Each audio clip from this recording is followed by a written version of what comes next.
આજના વિડીયો આપણે ગરમી, ઉકળાટ, તાપમાન અને એની સાથોસાથ વરસાદ વિશેની માહિતી આપવાની છે। સૌપ્રથમ તો હું આપને એ જણાવી દઉં કે અત્યારે પણ આપણે ઓક્ટોબર મહિનામાં પણ રાજ્યના અમુક વિસ્તારોમાં વરસાદની ગતિવિધિ જોવા મળી રહી છે, જેમાં ખાસ કરીને દક્ષિણ ગુજરાત અને સૌરાષ્ટ્રના દરિયાઈ કાંઠાના જિલ્લાઓની અંદર વરસાદ પડી રહ્યા છે। જો કે આજે 18 ઓક્ટોબર છે અને 18 ઓક્ટોબર સુધી આપણી જે આગાહી હતી એ મુજબ વરસાદો પણ પડ્યા છે। જો કે આપણો વાર્ષિક કાર્યક્રમ છે એમાં ઓક્ટોબર એન્ડ સુધી પણ આપણે બતાવી રહ્યા છીએ કે ઓક્ટોબર એન્ડ સુધી પણ એટલે કે હજુ પણ આગળ છેલ્લા દિવસોમાં વરસાદ પડે, પણ અત્યારે જોવા જઈએ તો કોઈ મોટી સિસ્ટમ છે આપણી ઉપર સક્રિય નથી। એક જે બંગાળની ખાડીની અંદરથી અસ્થિરતા ઉત્પન્ન થઈ હતી, પછી એક અસ્થિરતા છે અરબ સાગરમાં ઉત્પન્ન થઈ હતી। આ બંને અસ્થિરતાઓ છે એ આપણાથી ઘણી બધી દૂર ઓમાન તરફ અને યમન તરફે આગળ પશ્ચિમમાં ખસી ગઈ છે।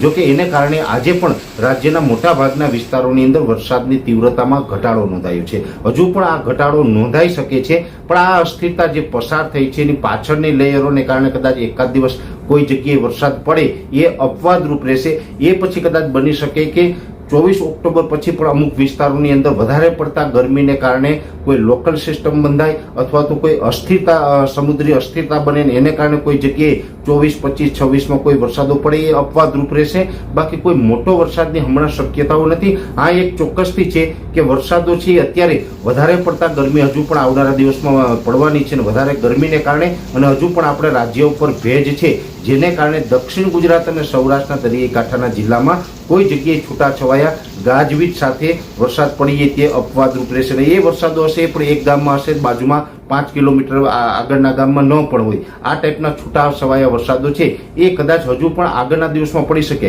પણ હવે આપણે જે ચોમાસુ પાક છે, જેમાં ખાસ કરીને મગફળીના પાક છે, એ ઘણા બધા ખેડૂત ભાઈઓ છે હાર્વેસ્ટિંગ કરવાનું છે, પણ વરસાદની બીકે રાહ જોતા હોય એની હવે રાહ ન જોવી જોઈએ મારી દ્રષ્ટિએ। એનું કારણ છે કે જો બહુ રાહ જોઈએ તો પછી મગફળી છે એ જમીનમાં જ બગડી જતી હોય છે। એટલે હવે આપણે વરસાદનો ડર રાખ્યા વગર પણ હાર્વેસ્ટિંગ છે એ કરવું જોઈએ, આવું મારું વ્યક્તિગત માનવું છે। આ તો જે અત્યારે એન્ડના ટાઈમે જે વરસાદો પડતા હોય છે એ તો ગરમીને કારણે જે પડતા હોય છે, છૂટાછવાયા પડતા હોય છે, અને જ્યાં પડે ત્યાં ગાજવીજ સાથે અને પવન સાથે તોફાની વરસાદો છે એ પડી જતા હોય છે। અને એ પ્રક્રિયા આ વર્ષે થોડીક લાંબી ચાલી એનું કારણ છે કે અમે શરૂઆતથી જ આપ સૌને કહેતા આવ્યા છે કે 2024નું ચોમાસું છે તે લાંબુ ચાલવાનું છે, અને આ ચોમાસું છે એ લગભગ આપણે ઓક્ટોબર એન્ડ સુધી ચાલશે એવું અમે ઘણા સમયથી કહેતા આવ્યા છે। જોકે કચ્છના ભાગો, ઉત્તર ગુજરાતના ભાગો અને મધ્ય ગુજરાતના ભાગોમાં કોઈ ખતરો નથી, ત્યાં વાતાવરણ અત્યારે ચોખ્ખું છે અને એ પ્રમાણે ચોખ્ખું જ રહેશે। આવનારા સમયમાં કોઈ ત્યાં ખતરો નથી, પણ સૌરાષ્ટ્રના દરિયાઈ કાંઠાના જિલ્લાઓ અને દક્ષિણ ગુજરાતના જિલ્લાઓમાં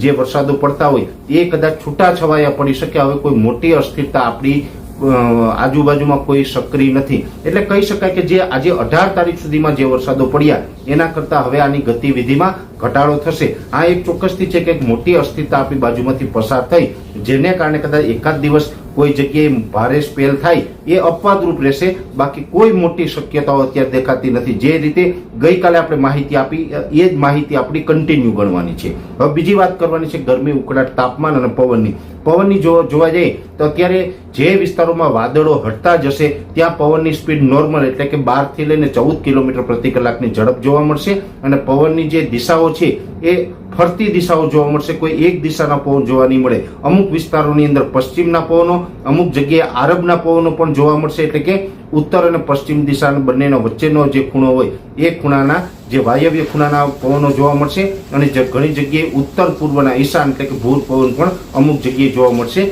અને દિવસમાં 2-3 દિશાના પવનો ફરે એવું પણ બનશે। એટલે પવનો છે એ હમણાં 2-4 દિવસ માટે ફરતા રહેશે। એ સાથે અત્યારે જોવા જઈએ તો ગરમી ઉકળાટનું પ્રમાણ છે એ વધી રહ્યું છે, અને આ ગરમી ઉકળાટ છે હજુ પણ કન્ટિન્યુ રહેવાના છે, કેમ કે ભેજનું પ્રમાણ ગુજરાત ઉપર ખૂબ વધારે છે, અને આ ભેજને કારણે ગરમી ઉકળાટમાંથી કોઈ રાહત મળે તેવી શક્યતાઓ નથી। ખાસ કરીને દિવાળી બાદ લગભગ 5 નવેમ્બરથી આપણે ગરમી ઉકળાટ અને જે આ બફારો છે એમાંથી થોડીક રાહત મળશે। 5 નવેમ્બર સુધી ગરમી ઉકળાટ છે એ કન્ટિન્યુ જોવા મળશે, અને ખાસ કરીને તાપમાન છે જે વિસ્તારોની અંદર વાદળછાયું વાતાવરણ નહીં હોય એવા વિસ્તારોની અંદર 32 થી લઈને 36 ડિગ્રીની રેન્જમાં તાપમાન હશે। વાદળછાયું વાતાવરણ હશે ત્યાં કદાચ 28 થી લઈને 32-33 ડિગ્રીની રેન્જમાં તાપમાન જોવા મળતું હશે. આ જ મુજબનું તાપમાન છે એ પણ કન્ટિન્યુ રહેવાનું છે. તાપમાન સામાન્ય કરતા અત્યારે ઊંચું છે, શિયાળુ વાવેતર કરી શકાય એ પ્રકારનું તાપમાન નથી. તાપમાન ઊંચું છે એટલે હજુ શિયાળુ પાકનું વાવેતર કરી શકીએ એ માટે અનુકૂળ હવામાન નથી, જેની પણ દરેક ખેડૂત ભાઈઓએ નોંધ લેવાની છે. શિયાળુ પાક કદાચ આપણે દિવાળી પછી કરવામાં આવે તો સારું છે. અત્યારે શિયાળુ પાક માટે હવામાન અનુકૂળ નથી, એટલે ગરમી, ઉકળાટ, તાપમાન અને જે પવનની અસ્થિરતાઓ છે આપણે દિવાળી પછીથી રેગ્યુલર થાય તેવી શક્યતાઓ છે. અત્યારે જે એક મોટી સિસ્ટમ 18 તારીખ આજે છે અને આજે આપણી પાસેથી મોટી સિસ્ટમ પસાર થઈ ચૂકી છે, એટલે હવે કોઈ મોટી સિસ્ટમ નથી, પણ ભેજ છે અને એની સાથોસાથ જે ગરમીનું પ્રમાણ છે, તાપમાન ઊંચું છે, એને કારણે કદાચ લોકલ કોઈ જગ્યાએ છૂટાછવાયા ગરમીને કારણે લોકલ સિસ્ટમોને કારણે વરસાદો પડે તે અપવાદરૂપ રહેશે.